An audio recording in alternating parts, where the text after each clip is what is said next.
2020 began with an impeachment trial. 48 senators have pronounced Donald John Trump, President of the United States, guilty as charged. 52 senators have pronounced him not guilty as charged.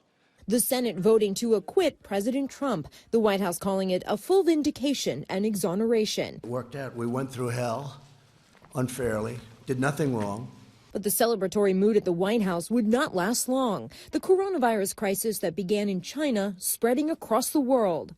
The president downplaying the potential impact here in the U.S. It's going to disappear. One day it's like a miracle. It will disappear.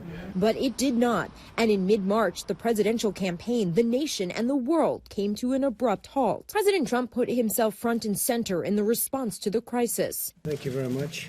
But critics said he did not take it seriously, the president sparking major backlash with baseless claims and junk science. See the disinfectant where it knocks it out in a minute, 1 minute.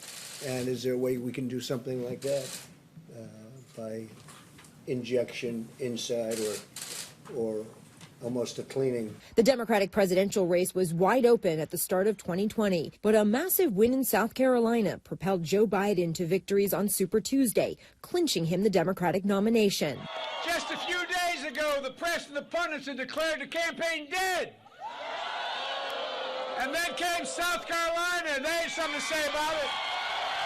Even as he ramped up campaigning in the fall, Biden held fewer in-person events and limited crowd size to comply with COVID-19 restrictions. We are going to win 4 more years in the White House.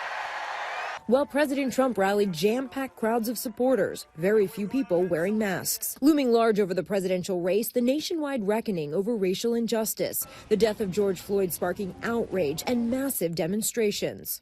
The first presidential debate was messy and contentious. I'm here to call out his lies. Everybody knows he's a liar. But you I just want to make sure. You're the liar. But that was quickly forgotten, with the president announcing just 2 days later he and the First Lady had tested positive for COVID-19. In the middle of all the campaign frenzy, the death of Supreme Court Justice Ruth Bader Ginsburg. President Trump quickly nominating Amy Coney Barrett. Dr. Anthony Fauci later calling that announcement event in the Rose Garden a COVID-19 superspreader event. More than 24 people who attended contracting the virus. Senate Republicans moved quickly to confirm Barrett, shifting the balance of power on the Supreme Court to the right, perhaps for decades. In the final push to Election Day, the COVID-19 pandemic was front and center. Donald Trump has waved the white flag, abandoned our families, and surrendered to this virus.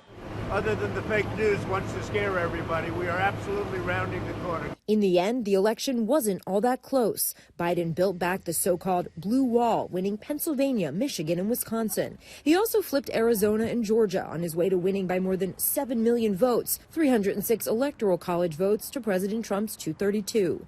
Senator Kamala Harris making history, the first woman and woman of color to serve as vice president. They've delivered us a clear victory, a convincing victory, a victory for we the people. But President Trump refused to accept the results. The president for weeks making baseless claims about election fraud and pressuring Republican legislators to intervene and overturn the results. President Trump's legal team and its allies losing at least 50 cases in court, including 2 losses in the Supreme Court. Karen Travers, ABC News, Washington.